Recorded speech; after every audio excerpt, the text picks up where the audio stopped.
各位喜欢兰花的朋友，大家好，欢迎来到我的兰花频道。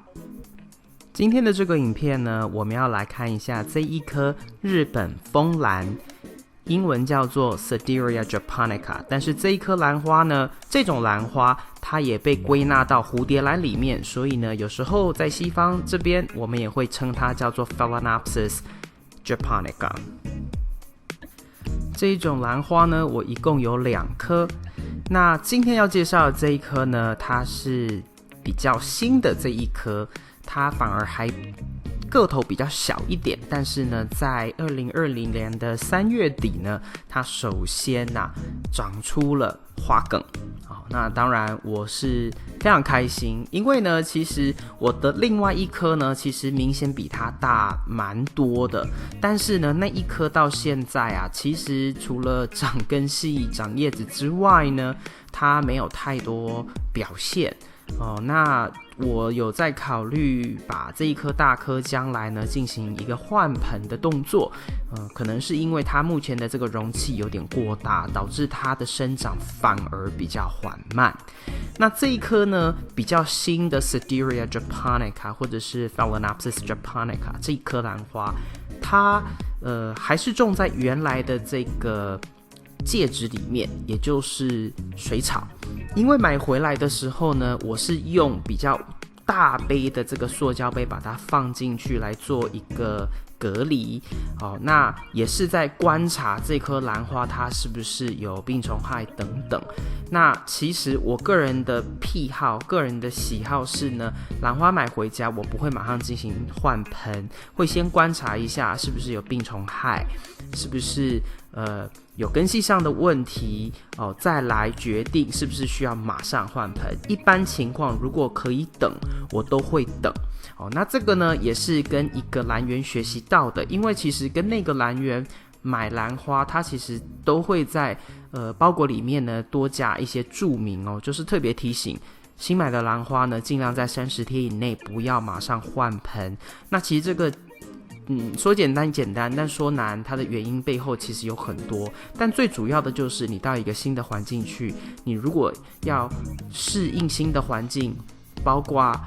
温度湿度阳光等等，又要适应新的介质，其实对兰花自己本身来说呢，是蛮大的一个挑战。特别是如果在换盆的过程中呢，对根系有造成任何的伤害的情况之下呢，很容易会让兰花本身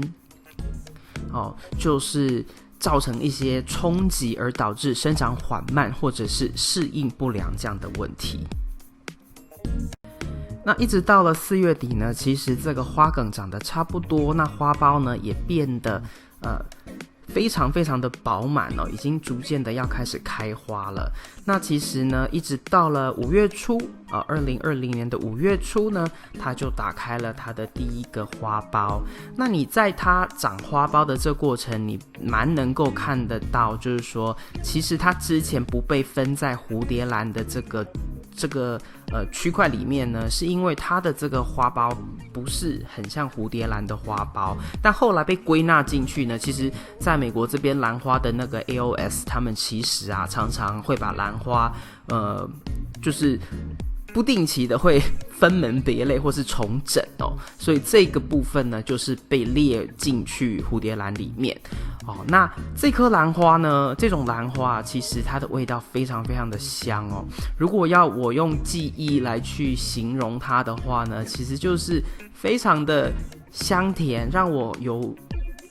回想到茉莉花的花香，带有一点点的柠檬香气。那这颗兰花呢，其实它的特点不只是因为它非常的香，那刚刚提到的那种香味之外呢，其实你看到它的这个花唇跟它底部2片花瓣上面的一些颜色分布，还有这个色斑的呈现就是有点暗红色，白底暗红色，那它的唇呢是白底加上一点这个淡紫色或桃红色这样子的色斑是非常不同于很多蝴蝶兰呈现出来的这个花朵的样子那这个香气我个人觉得是它最最最迷人的地方。当然它的这个花朵的这个它的花瓣这个还有它的颜色也是它的特点之一，但是我觉得香气还是最加分、最让我觉得这颗兰花特别的部分。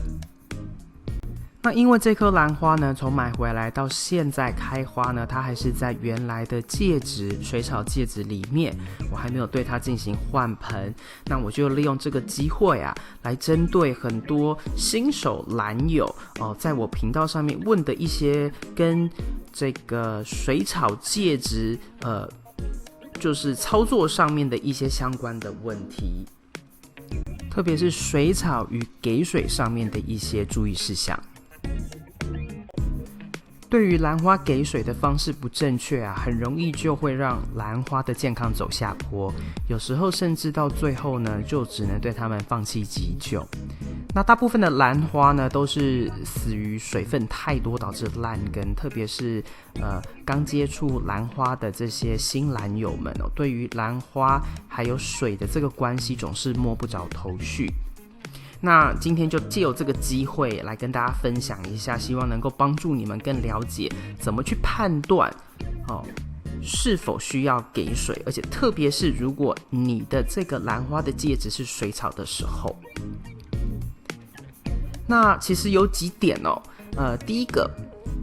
用手接触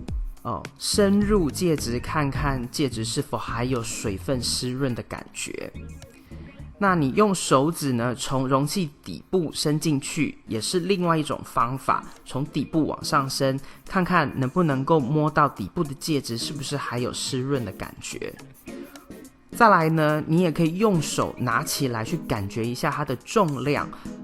那这个当然这一步呢是需要一点时间去累积你对于刚给完水之后的重量跟它需要水的重量的差别，那你就可以去用你的手去感觉。再来呢就是如果你是使用透明容器的话呢，你就可以甚至看一看容器里面是不是还有水汽的凝结。那如果还有的话呢，其实你就还可以再等个1到2天甚至3天再浇水。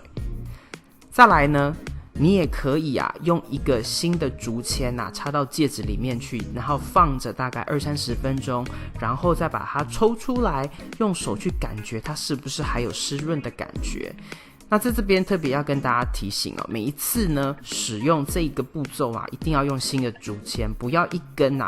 同时用在不同的兰花介质里面，这个是比较需要注意的地方。原因是因为呢，也许有些兰花中间可能有一些病虫害霉菌等等，如果你用一根牙签或竹签，然后用在所有的兰花上面，就有可能会有交叉感染的风险。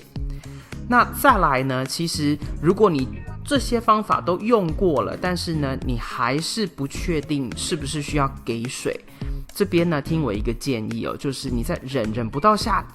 下去的时候呢，你还是不确定，请你再多等个2天。兰花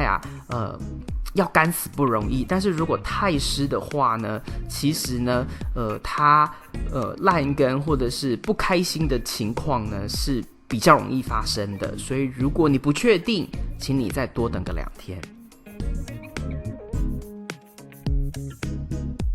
那快速的总结一下，由上往下摸，从底部往上面摸，或者是拿起来看重量，看是不是有水汽凝结，利用竹签或者是还是不确定，就请你再多等个几天。以上就是今天为您带来的影片，如果你喜欢这个影片，请帮我在影片的下面点个赞。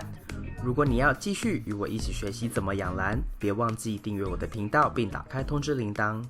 谢谢您的观赏，我们下次再见。